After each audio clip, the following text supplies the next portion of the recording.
Cool. So, first off, how's lockdown treating you? What have you been up to, and how have you been keeping busy?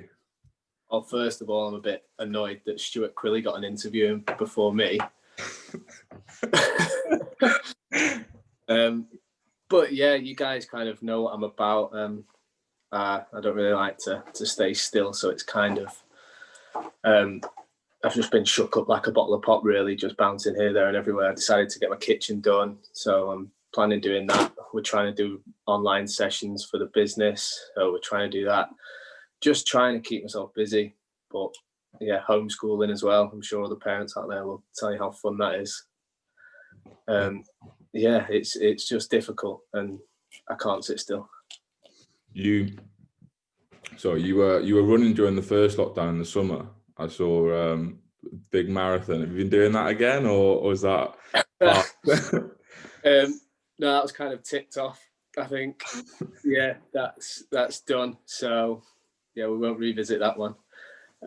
But I've done something really bad to my toe. I'm not sure what it is, but before the Prescott game on Boxing Day, I didn't train because I was doing some keep ups with my daughter's soft toy in the living room, and I've inadvertently kicked the couch. And so yeah, I was struggling with that. I thought it was kind of like just a stub toe, but it's still going on. It's still really sore, and so yeah, I can't really do much running on it. So that's my excuse there. And how much are you missing playing football? Obviously, for someone like you said, you can't sit still, and football was a massive part of your life. How tough is it not being able to get out and play and train and get amongst the boys? I think the social aspect really is the killer, because you're stuck within the same four walls for 24 hours a day, or 23 hours a day if you count for your hours exercise. But yeah, I miss the boys massively. It's very rare that you get a group of lads like we've got here. And yeah, because when you're at home, all you do is watching football. Like I'm watching footy right now on my phone, so please don't. Okay. Please don't be offended if I get distracted. But yeah, it's just everywhere, and the more you watch it, the more you miss it, and I'm 30 years old, and I still want to replicate what I see on the telly. Yeah. And you kind of mentioned there, like, you seem to have settled in really well. Obviously, there's quite a new squad with Cal and everyone coming in the summer. How have you found kind of settling into the squad? And you're quite a big character within the dressing room. How easy is it for you to kind of settle in, and how does that affect performances on the field? I think when you're in the environment that the manager's created, it's easy for anyone to settle in. I mean, I heard Pete say it, and Stuart, I think, as well. You can go to any corner of the dressing room and you can have a conversation with someone. You can have a laugh with someone. Everyone's just dead easy to get on with. And like I said before, it's very rare that you find that within the changing room. There's no bad apples.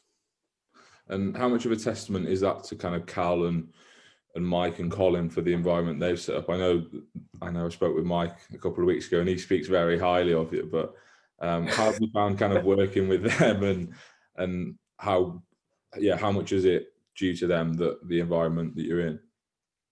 Yeah, well, it's all they're doing, really. I mean, I don't want to make the gaffer's head any bigger, but it is down to them, and it's a massive credit to what they do.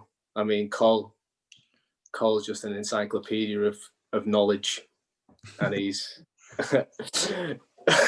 I love Cole. Cole's great. Let's leave it at that. Cole's Any mention of Mike, or are you passing him? No, Mike is up there with the best of them. I've got a lot of time for Mike. Yeah, he's a good lad, isn't he? And his outlook on life, I just think it's brilliant. Yeah, he's class. That's one thing he surprised me. I wish I could be more like Mike in that sense. But when we get it crushes me. Mike's just like, oh well, we tried. We try again next week. Oh, it was like, yeah, it was dead when we came into the dressing room after the Widnes game. Oh, it was horrible.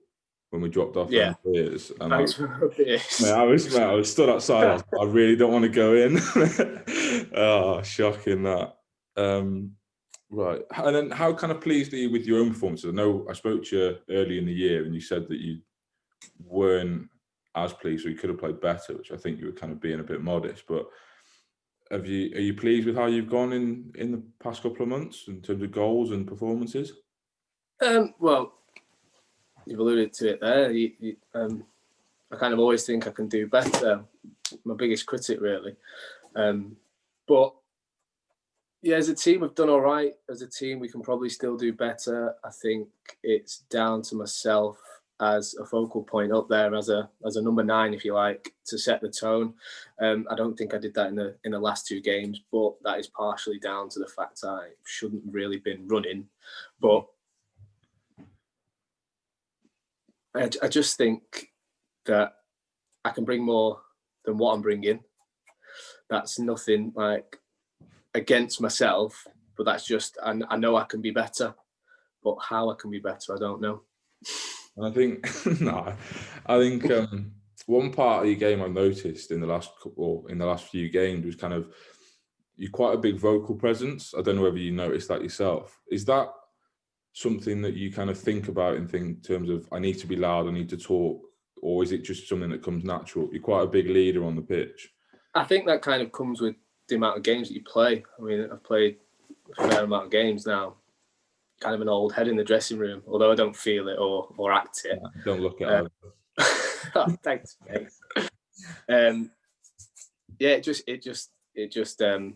it comes with experience. I think I do feel like the last couple of seasons, in fact, that you get more vocal and you just try and get the best out of the players around you. You kind of try and talk them through the game to help you, really. So to help you, to help them, to help the team.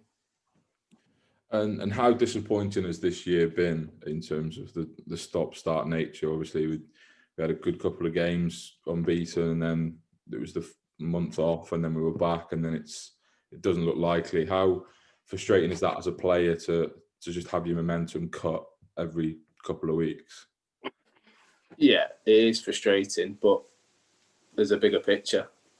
I'm going to go on Mike Alcock, and there's a bigger picture here. It's not just about football.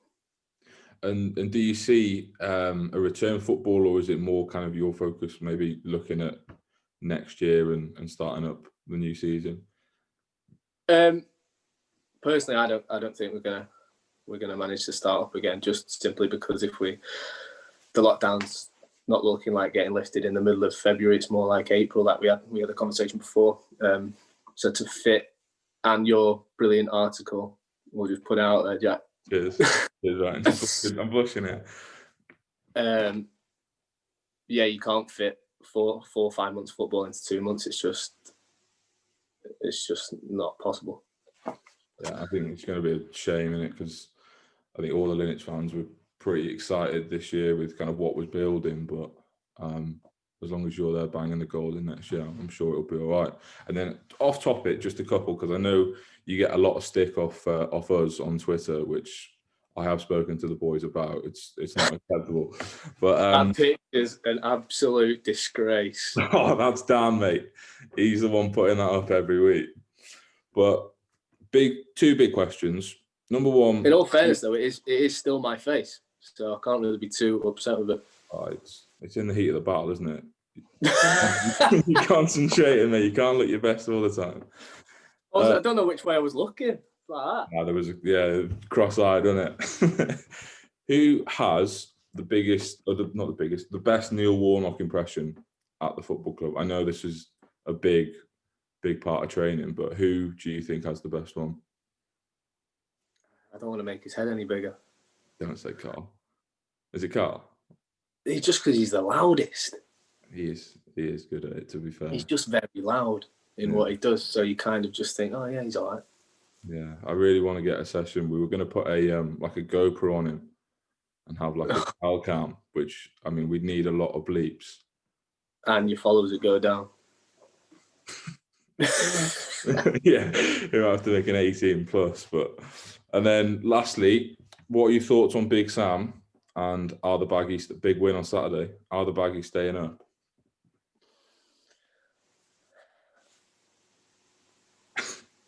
You don't have to answer it if you don't want to. Big Sam, I mean, he's got a proven track record at keeping clubs in the Premier League, and I do think he's not been given the best tools to do his job. But I think it was a bit radical sacking Slavan because he was probably getting the best out of those players. We're going to play a different... I don't think we're going to play a different style of football. We're just going to be more organised and disciplined, but we're still shipping goals left, right and centre. And if you're going to stay in the Premier League, you can't keep conceding the goals that we're conceding. Yes, we're going to stay up. I like the positivity. Yeah, thank you very much. We've stayed up from a worse position. Let's put it that way. When was that? Under Brian Robson, wasn't it? Yeah, the Great Escape. Magic, mate. Ultimate Christmas. Just bring back Kieran Richardson. Where's he? He's retired now. He's probably retired, yeah. He's about 48. And Kevin Campbell. And Kevin Phillips. We'll take them all back. Oh, you're reminiscing. Who's the best player West Brom have had, do you reckon? Jason Kumas. His dad used to own a chippy round. He was unreal. Good player, wasn't he? He was unbelievable. Oh, the good old days. How do you support West Brom? How does that come about? It's my dad. Is it? My dad's from, like, my mum and dad are from the Midlands, and they moved up here before I was born. And Are you glad you got them, or would you prefer a Liverpool? I don't know. Can't really. Yeah, it's in your blood, isn't it? I guess. Yeah. Or it's like put into your blood. Yeah. Football club's not something you support. It's something you are. Something you feel. That's Michael Alcock. That feel for those bloody Baggies. That's a Michael Alcock approach. That. Right then. Thank you very much, Ryan. No problem.